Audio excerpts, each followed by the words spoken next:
चेहरे पे थोड़ी सी उसकी जबर रहती है ना, वो तो लोग कहते हैं तेरा बाप बड़ा जुझारू किस्म का है, तेरा बाप थोड़ा पोसवेल किस्म का है। मगर जरा उस बाप का दिल खोल के देख, जितने उसके अंदर मोम और दर्द भरा है अपना किसी इंसान के अंदर नहीं भरा। मगर बाप से इसलिए चेहरा बना के रखता ना ताकि मेरा बेटा 9 बजे घर आ जाए, ताकि मेरा बेटा गलत राह पर ना चले। मगर जरा उस माँ से पूछ जिसने उसे कलेजे से लगा के पाला होगा, जिसने उंगली पकड़कर चलना सिखाया होगा। जब बीमार हो जाता होगा तो वो माँ कितने डॉक्टरों के चक्कर काटती होगी, कितने लोगों से फुकवाती होगी, इमाम साहब जरा मेरे लाल को फूंक दो ना, बुखार आ गया। मगर जरा उस माँ से पूछना तेरे बेटे का क्या है। वो माँ कहेगी ना, खुदा की कसम घर के दरवाजे से हर जगह से आवाजें आती कि मेरा बेटा इधर से आएगा कि इधर से आएगा। जरा उस बाप से पूछ जिसने अपने उस बेटे के जवानी को जवानी तक पहुंचाने के लिए जिंदगी जलाई। उसने पैसे को पैसे न समझा, उसने अपनी जिंदगी जलाई। हर कारोबार जो मिला वो करता चला गया, ये नहीं सोचा कि ये अच्छा है या खराब है। अगर ये सोच लेता तो शायद अपने बच्चों की परवरिश नहीं कर सकता। मगर जरा आज उसके बाप से पूछो, बाप आज घर में आंसू नहीं बहा रहा। मैं तो उनके वालिद से नहीं मिला हूँ, क्या कि मैं तो मस्जिद में था, मैं नहीं मिल पाया। मगर एक बात जान लीजिए, बाप घर में आंसू नहीं बहा रहा होगा, बेटा चला गया ना, बाप नहीं रोता होगा। कहते जानता हूँ अगर आंसू बहा दिया ना तो पूरा खानदान बिखर जाएगा, मेरी बीवी बिखर जाएगी, मेरे बच्चे बिखर जाएंगे। बाप कहाँ बहाएगा आंसू मुझे पता है, तुम्हें नहीं पता मगर मैं जानता हूँ। बाप कहाँ आंसू बहाएगा, जरा जाओ मस्जिद उसके पीछे पीछे चले जाना, वो बाप वहाँ आंसू बनाएगा। अल्लाह मेरे बूढ़े की लाठी का सहारा मेरा बेटा था, मेरे बुढ़ापे का लाठी का सहारा था, मेरे बुढ़ापे में काम आने वाला था। मगर तेरी मर्जी के आगे किसी की नहीं चलती, वो तेरी अमानत थी, तूने वापस ले लिया। बाप वहाँ आंसू बहाता, याद रखिएगा, बाप है ना वहाँ आंसू बहाता, बाप दिखाता नहीं किसी को, बाप वहाँ पे आंसू गिराता, रब के हुजूर में गिराता है। अल्लाह ताला से दुआ, अल्लाह उसके बाप को सब्र जमील अता फरमाए। मगर याद रखिएगा, सिकवा ना करे उसका बाप कि मेरा बुढ़ापे के लाठी का सहारा दुनिया से चला गया, अब कौन देखेगा मुझे। खुदा की कसम वो बेटा बड़ा खुशनसीब है जो जिंदा माँ बाप के हयाते जिंदगी में वो अल्लाह के हुजूर में हाजिर हो गया। वो बाप वो बेटा बड़ा खुशनसीब है। आज मेरे पास गाड़ी है, यकीन जानिए मेरे पास अपनी गाड़ी है। कभी कभी दिल करता है कि अब्बा जिंदा होते तो आगे सीट में बैठा लेता, कभी कभी दिल चाहता है कि आज हम ये खाते हैं, अगर आज मेरे अब्बा होते तो उन्हें ये भी खिलाते, आज बैठा करके थोड़ा यहाँ लेके जाते, थोड़ा वहाँ लेके जाते। मगर जरा जानते हो, मौत असल मौत दो किस्म की मौत है। एक मौत वो हो जो शान वाला हो, एक मौत वो हो जो खुदकुशी हो। एक मौत शान वाली मौत जो होती है ना, वो दो किस्मों में पाई जाती है। एक शान वाली वो होती है जो दुनिया कहे बड़ा अच्छा है, और एक शान वाली मौत वो है जो शहीदों में गिरती है।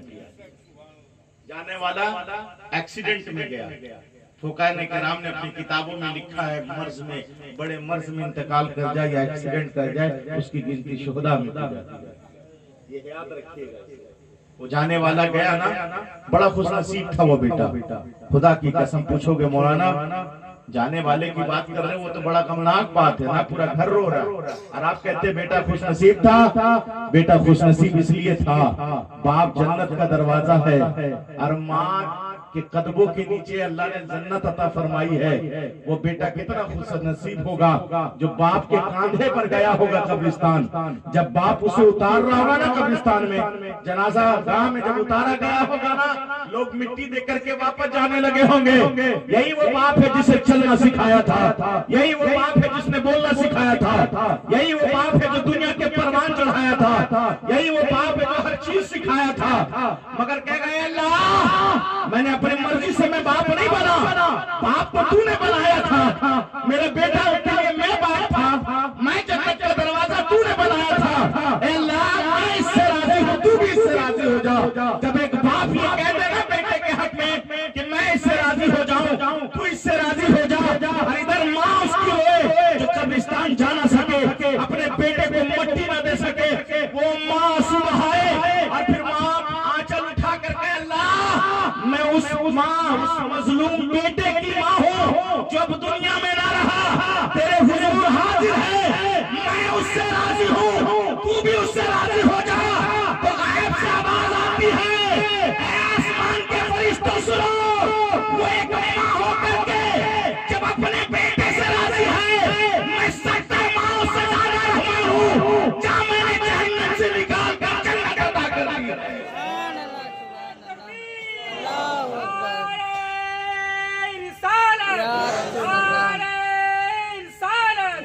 मसलके आला हजरत नारे तकबीर। माशाअल्लाह माशाअल्लाह। याद रखिएगा वाला कितने बेटियों पे जुल्म करने वाला वो, अपने वक्त का सबसे बड़ा लीडर, जालिम, अपने वक्त का एक ऐसा खूंखार।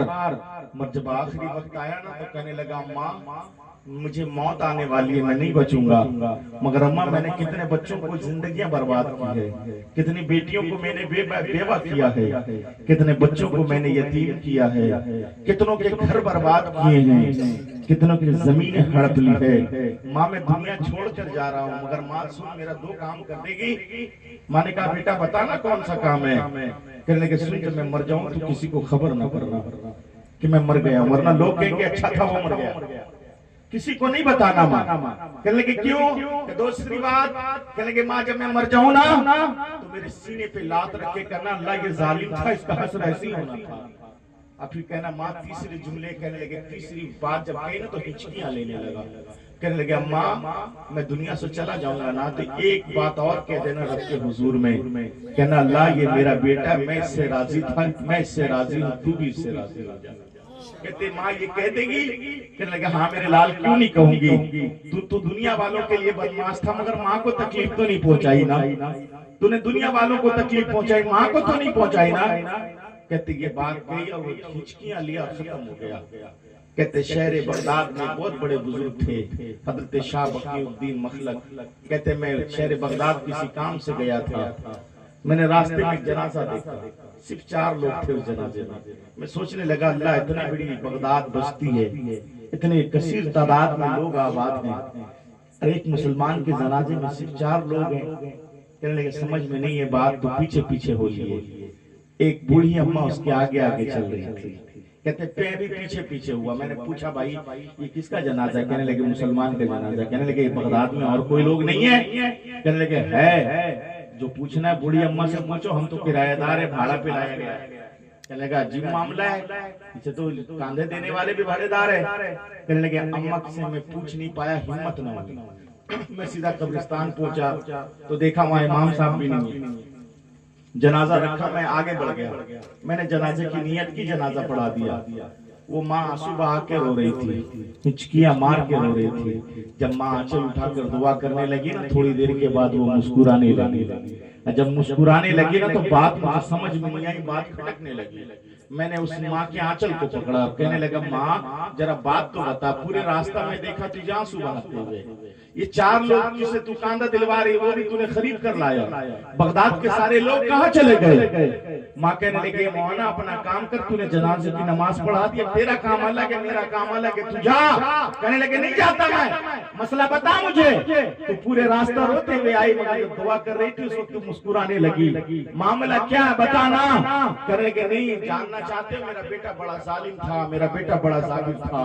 कहने लगा था माँ मैं दुनिया छोड़कर जा रहा हूँ, मगर माँ किसी को नहीं बताना वरना दुनिया कहेगा बड़ा जालिम आदमी था, अच्छा हुआ मर गया। कहने लगे इसलिए मैंने भाड़े पे लोग इकट्ठा किए, ये कांधा देने वाले 4 लोग भाड़े पे मंगवाया मैंने। कहने लगे ठीक है, पूरा रास्ता तू रोती रही, मगर जब तूने दुआ की तो फिर मुस्कुराने की वजह क्या है? तो कहने लगी मैंने पूरे रास्ता आंसू बहाते हुए आई, मगर मैंने जैसी दुआ की है परवरदिगार ये मेरा बेटा है, मैं इस गुनाहगार की माँ हूँ, मैं इससे राजी हूँ, तू भी इससे राजी हो जा। कहते मैं जुमला बोल ही रही थी, अचानक गायब से आवाज आई है बुढ़िया चुप कर जा। कहते जब ये जुमला सुने ना मेरे रूह कांप उठे, मेरे अंदर की जुनून जज्बात बेकाबू हो गए। ये आवाज कैसी है? फिर आवाज क्या आई? चुप होकर जा, तू क्या समझती है ये बख्शा नहीं गया, तू माँ होकर के माफ कर सकती है, मैं तो रहमतन मिला, मैं तो परवरदिगार हूँ, मैंने दुनिया बनाई है, मैंने चांद पैदा किए हैं, मैंने इंसानियत पैदा की है। तू माँ होकर के एक गुनहगार के अपने गुनहगार बेटे को कहे कि मैं माफ करती हूँ, तो मैंने तो पैदा किया है इसे, मैंने तो पूरी जिंदगी दी है इसे, जा मैंने माफ कर दिया है। कहते जैसे ही आवाज आई ना मैंने माफ कर दिया है, मेरे चेहरे की मुस्कुराहट बदल गई, मैं मुस्कुराने लगी। याद रखिएगा माँ बाप बहुत काम की चीज है। आज मेरा नौजवान सोचता है ना कि मैंने अपने पैसे से बिल्डिंगें खड़ी कर ली, मैंने अपने पैसे से मकान खरीद लिया, मैंने अपने पैसे से अपनी पढ़ाई बढ़ाई से माशरे ने इज्जत कमा ली। खुदा की कसम याद रखो, अगर आज तेरे अंदर जवानी के कतरे मौजूद है, आज तेरे चेहरे की चमक है, माशरे में तेरा नाम है, तेरे पास प्रॉपर्टी और बैंक बैलेंस है, तो उस बूढ़े माँ बाप की दुआ है, वरना तू कामयाब। उस बच्चे के लिए वो बच्चा बड़ा खुशनसीब है। उस बच्चे की क्या बात करनी है, जिसके माँ बाप दुआ करें अल्लाह मेरे बेटे को बख्श दे। मुझे नहीं लगता कि कोई दुआ और करने की जरूरत है, क्योंकि माँ बाप से बढ़कर दुआ कौन करेगा। जानते हैं, कहते हैं शहर ईरान का रहने वाला हसन, शहर ईरान का रहने वाला हसन घर से भाग के निकला था ना, उम्र 9 साल थी जब घर से भाग के निकला, और निकला घर से भाग के निकला ना तो सीधा मदीना शरीफ की तरफ चला गया, और हर साल हज करने के लिए जाता था, हर साल हज करने के लिए जाए। और मिजाब रमज खाने काबा के ठीक सामने में है, मकाम इब्राहिम के बगल में, वहाँ खड़े होकर के दुआ करे, अल्लाह मेरे गुनाह माफ कर दे। गैब से आवाज आती थी, हसन वापस चले जा, तेरा हज कबूल नहीं किया गया। हर साल, और 1-2 साल नहीं 25 साल तक आता रहा। कहते मैं 25 सालों तक आता रहा, और ये दुआ जब मैं जाबे रहमत के करीब में जाता, कहता अल्लाह मेरे गुनाह बख्श दे, तो गैब से आवाज आती थी, हसन अपने वतन वापस चला जा, तेरा हज कबूल नहीं हुआ। कहते मैं बड़ा परेशान रहता। 25वां हज मैंने करने के लिए मैं मक्का मुकर्रमा पहुंचा हज के महीने में, और जब मैंने काबे के तवाफ किया, मुकाम इब्राहिम के पास आया और आकर के दुआ किए, मेरे परवरदिगार मेरे खता को बख्श दे, ऐ मेरे परवरदिगार मेरे गुनाह को बख्श दे। कहते गैब से आवाज आई, हसन तेरा हज कबूल नहीं हुआ, तू घर अपने वापस चला जा। कहते वापस चला गया। कहते मैं बेहोश हो गया, थोड़ी देर के बाद उठा, कहने लगा मैं अपने वतन वापस जाऊंगा। कहते अपने वतन वापस आया।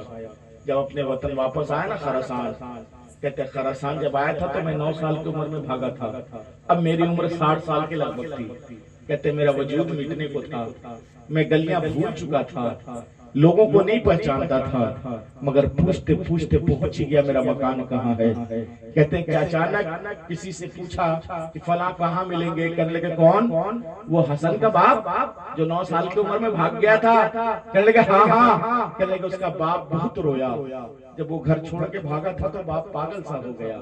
कभी उसे खरासान में तलाश करता, कभी उसे ईरान में तलाश करता, कभी लेबनान में तलाश करता, हर जगह उसे ढूंढा, मगर उसका बेटा नहीं मिला। उसकी दिमागी हालत खराब हो गई और वो राह बदर भटकते भटकते दुनिया छोड़कर चला गया। जब ये जुमला कहा ना, दुनिया छोड़कर चला गया, कहते हजरत हसन कहते कि मैं चीखे मार के रोया और कहने लगा अल्लाह मैंने अपने बाप का दिल दुखाया, मैंने अपने बाप पे जुल्म किया है, जो मेरा बाप दुनिया छोड़कर चला गया। कहने लगे उसका कोई बच्चा है? कहने लगा हाँ उसकी बूढ़ी अम्मा है जो 100 साल पार कर चुकी है, लाठी टिका टिका के दरवाजे पे खड़ी रहती है और एक ही दुआ करती है अल्लाह मेरे बेटे हसन को भेज दे। अब मेरा शौहर भी नहीं रहा, अब मेरी मट्टी मदफन और दफन कौन करेगा?